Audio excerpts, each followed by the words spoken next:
Gills here with the Gills Fishing Show. Today we're going to learn a little bit about frogging for all you anglers that are new to frogging, and hopefully I can also provide you seasoned anglers with something new as well. Now let's learn a few tips to help get your first topwater explosion.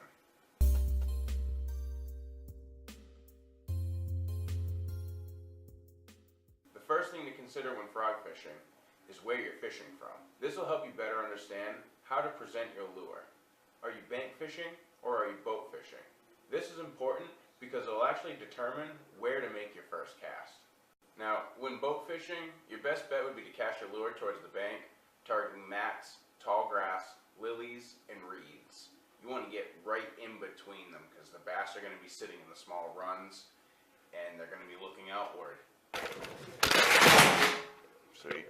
So as I was saying before, the board behind the camera fell on the camera. The reeds is where you're going to want to cast your frog because the bass are going to be looking outward towards the open water for things that are swimming by. So when you're walking your frog and popping your frog and you're coming from the reeds outward and those bass are watching, they're going to see all of the play of the lure right in front of them. Now, when you're fishing the heavy mats, this is when you want to use a popping technique. Fishing open water, it's actually better to use a walking technique to move the lure side to side when retrieving it because it actually keeps the lure inside that bass's strike zone for a longer time. Now, when you're bank fishing, it's best to cast your line parallel with the bank. So if the bank's here, you want to cast parallel with the bank on either side. And your lure retrieval is actually going to depend on if there's heavy cover like mats and lilies, or if there are a couple open spots. And this is where you can really play around and customize the pattern of your retrieval by, say you have lilies and then an open spot and then some muck and some grass and stuff. If you hit the lilies and you pop really hard, and then as you're coming off of the lilies into the open water, this is where you can start to walk the frog. And then once you hit that heavy muck or that grass, or say it's lilies again, that's when you get the really heavy pops, because this will allow the bass to actually follow it under the lily pads. Now, when popping, 3 pops, a pause, and then another pop, and then rest, this pattern can actually be modified really well if you use the pop 3 times, let it rest, and then instead of using a pop, you just reel up a little bit of line quickly. It'll straighten your lure back out, and it'll just move it a couple inches, but it really keeps it right in the strike zone that the bass was already ready to strike. If you have a bass behind your lure and you just move it that little bit, it could be just enough to get a more finicky bass to actually follow through and bite your lure.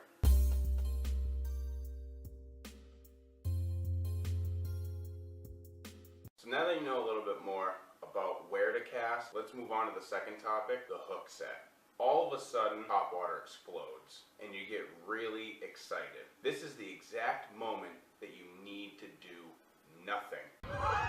The reason that you don't set the hook as soon as the fish breaks the water is simply because the mouth isn't fully closed. Best thing to do is to get the slack out of your line first. If there's pressure on the rod, then you want to set the hook. Now say the bass is only biting the legs or the skirt. At this point, I would personally switch to a frog popper because the skirt is really close to the treble hook. Now, another reason it's good to switch is because the bass is actually showing you the situation where it can actually get caught. When you change your lure, the next time the bass bites the skirt, or if you're using something that has like a treble fly, that's when you want to set the hook. The timing's going to take practice, but if you work the lure slow enough, you'll actually give yourself a better chance for multiple strikes, which actually means more chances to be able to set the hook.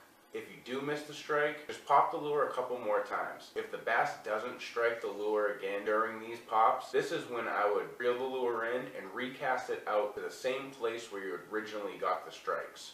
Now, a lot of anglers think that if you miss the first hook set, that the bass becomes totally spooked, and that's not the case at all. By recasting to the same spot, you're actually enticing that fish to bite again. When you stop noticing action around your lure, you should pick a new spot somewhere outside of the original strike location. This gives the bass you are casting at a moment to de-stress.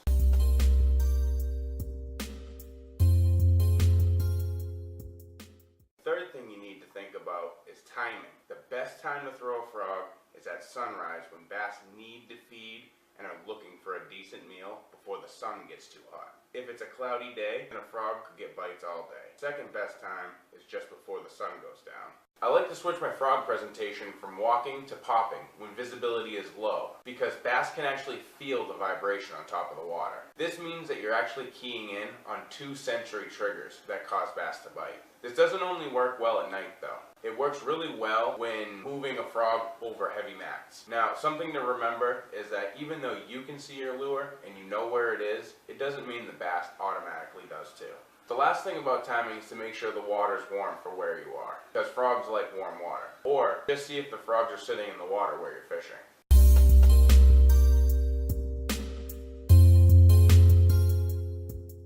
Now you're armed with a few more techniques and a little bit of know-how. Get out there and land your first topwater explosion. Thank you all for watching. Make sure you share this video with someone who needs help frog fishing because it could really make their day. We would love to see your first topwater fish, so be sure to tag us in your post at Gills Fishing Show on Instagram. Now, go catch those bass.